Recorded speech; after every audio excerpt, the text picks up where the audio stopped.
ನಡೀತೀವಿ. ನುಡಿದಂತೆ ನಡೆಯುವಂತ ಸರ್ಕಾರ ಮತ್ತು ನಾಯಕರು ಅಂದ್ರೆ ಅದು ಕಾಂಗ್ರೆಸ್ ಪಕ್ಷದವರು. ಬಂಧುಗಳೇ, ತಾವೆಲ್ಲ ಅರ್ಥ ಮಾಡ್ಕೊಳ್ಬೇಕು. ನಾವು ನಿಸ್ವಾರ್ಥತೆಯಿಂದ ರಾಜಕಾರಣವನ್ನ ಮಾಡೋರು.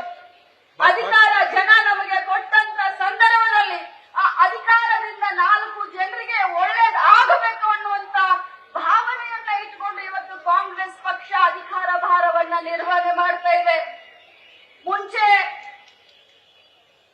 ಬ್ಯಾಂಕ್ ಅನ್ನ ರಾಷ್ಟ್ರೀಕರಣ ಮಾಡಿ ಬಡವರ ಮನೆ ಬಾಗಿಲಿಗೆ ಸಾಲ ಮೇಳ ಮಾಡಿ ಬಡವರು ಆರ್ಥಿಕವಾಗಿ ಸಮೃದ್ಧಿಯಾಗಿ ಅಂತ ಹೇಳಿ ಬಡವರ ಮನೆ ಬಾಗಿಲಿಗೆ ಬ್ಯಾಂಕ್ ಅನ್ನ ತೆಗೆದುಕೊಂಡು ಹೋದಂತವ್ರು ಯಾರಾದ್ರೂ ಇದ್ರೆ ಅದು ನಮ್ಮ ದಿವಂಗತ ಪ್ರಧಾನಮಂತ್ರಿ ಇಂದಿರಾ ಗಾಂಧಿ ಮತ್ತು ಕಾಂಗ್ರೆಸ್ ಪಕ್ಷದ ಚಿಂತನೆ. ಆದ್ರೆ ಇವತ್ತು ಬಂಧುಗಳೇ, ತಾವೆಲ್ಲ ಅರ್ಥ ಮಾಡ್ಕೊಳ್ಬೇಕು. ಅದಕ್ಕೆ ನಾನು ಬಂದ ತಕ್ಷಣ ಹೇಳಿದೆ, ತಾವೆಲ್ಲರೂ ಸುಶಿಕ್ಷಿತರು, ಸುಸಂಸ್ಕೃತರು, ಜನಪರವಾದಂತ ಯೋಜನೆಗಳನ್ನ ತಂದಿದ್ದಾರೆ. ಮಹಿಳೆಯರಿಗೆ, ಬಡವರಿಗೆ, ಯುವಕರಿಗೆ, ಜನಸಾಮಾನ್ಯರಿಗೆ, ರೈತರಿಗೆ ಅನುಕೂಲ ಆಗುವಂತ ಯೋಜನೆಯನ್ನ ತೆಗೆದುಕೊಂಡು ಬಂದು ರಾಜ್ಯದಲ್ಲಿ ಹಿಂದುಳಿದ ವರ್ಗದಿಂದ ಬಂದಂತ ಒಬ್ಬ ಧೀಮಂತ ನಾಯಕ 2ನೇ ಬಾರಿ ಮುಖ್ಯಮಂತ್ರಿ ಆಗಿದಾರಲ್ಲ, ಅದನ್ನ ನೋಡ್ಲಿಕ್ಕೆ ಅವ್ರ ಕೈಯಿಂದ ಆಗ್ತಾ ಇಲ್ಲ ಬಂಧುಗಳೇ. ಇವತ್ತು 2013ರಿಂದ 2018ರವರೆಗೆ ಮಾನ್ಯ ಮುಖ್ಯಮಂತ್ರಿಗಳಾದಂತ ಸಿದ್ದರಾಮಯ್ಯನವರು 165 ಭಾಷೆಗಳನ್ನ ಕೊಟ್ಟಿದ್ರು. ಆ ಎಲ್ಲಾ ಭಾಷೆಗಳನ್ನ ಈಡೇರಿಸಿ ಜನರಿಗೆ ತಾನು ಕೊಟ್ಟಂತ ಭಾಷೆಯನ್ನ ಉಳಿಸಿಕೊಂಡಂತ ಧೀಮಂತ ನಾಯಕ ಅಂತ ಹೇಳಿ ಇನ್ನೊಮ್ಮೆ ಸಾಬೀತುಪಡಿಸಿ ಇವತ್ತು ಮತ್ತೆ ಮುಖ್ಯಮಂತ್ರಿಗಳಾಗಿದ್ದಾರೆ. ಇವತ್ತು 5 ಭಾಗ್ಯಗಳು. ನಾನು ನಿನ್ನೆ ಒಂದು ಕಡೆ ಕಾರ್ಯಕ್ರಮದಲ್ಲಿ ನಮ್ಮ ಅಧ್ಯಕ್ಷರು ಮತ್ತು ಮಾನ್ಯ ಉಪಮುಖ್ಯಮಂತ್ರಿಗಳು ಭಾಷಣ ಮಾಡಬೇಕಾದ್ರೆ ಗೃಹಲಕ್ಷ್ಮಿ ಬಗ್ಗೆ ಕೇಳಿದ್ರಂತೆ. ಅವಾಗ ಮಹಿಳೆಯರು 2 ತಿಂಗಳು ಬಂದಲ್ಲ ಅಂತ ಹೇಳಿದ್ರಂತೆ. ಆದ್ರೆ ತಮಗೆಲ್ಲ ಹೇಳಲಿಕ್ಕೆ ಬಯಸ್ತೇನೆ, ಇವತ್ತಿನಿಂದ ತಮ್ಮ ಅಕೌಂಟ್ಗೆ ದುಡ್ಡು ಬರ್ತಾ ಇದೆ. ಕೆಲವು ತಾಂತ್ರಿಕ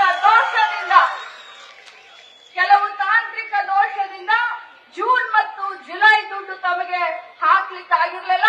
ಇವತ್ತಿನಿಂದ ತಮಗೆ ಅಕೌಂಟ್ಗೆ 2 ತಿಂಗಳ ದುಡ್ಡು ಬರ್ತಾ ಇದೆ ಅನ್ನುವಂತ ಮಾತನ್ನ ಹೇಳಲಿಕ್ಕೆ ಬಯಸ್ತೇನೆ.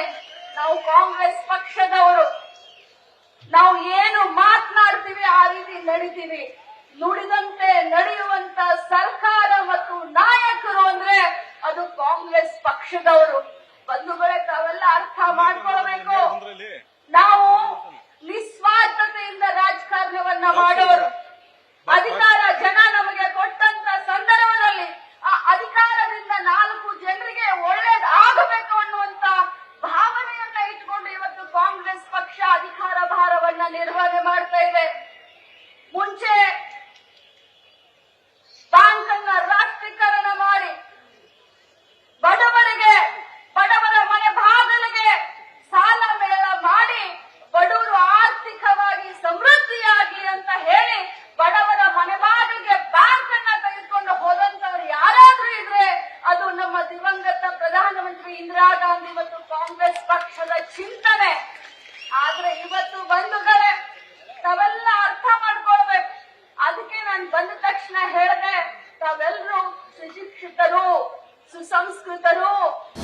ಅನುಕ್ಷಣದ ಸುದ್ದಿಗಳಿಗಾಗಿ ವಿಸ್ತಾರ ನ್ಯೂಸ್ ಯೂಟ್ಯೂಬ್ ಚಾನೆಲ್ ಸಬ್ಸ್ಕ್ರೈಬ್ ಮಾಡಿ. ಹೊಸ ಸುದ್ದಿಗಳ ನೋಟಿಫಿಕೇಶನ್ಗಾಗಿ ಬೆಲ್ ಐಕಾನ್ ಕ್ಲಿಕ್ ಮಾಡಿ. ಲೇಟೆಸ್ಟ್ ಅಪ್ಡೇಟ್ಸ್ಗಾಗಿ www.vistaranews.com ವೆಬ್ಸೈಟ್ಗೆ ವಿಸಿಟ್ ಮಾಡಿ. ಅಂಗೈಯಲ್ಲೇ ಜಗತ್ತಿನ ಸುದ್ದಿ ತಿಳಿಯಲು ವಿಸ್ತಾರ ನ್ಯೂಸ್ ಕನ್ನಡ ಆಪ್ ಡೌನ್ಲೋಡ್ ಮಾಡಿ.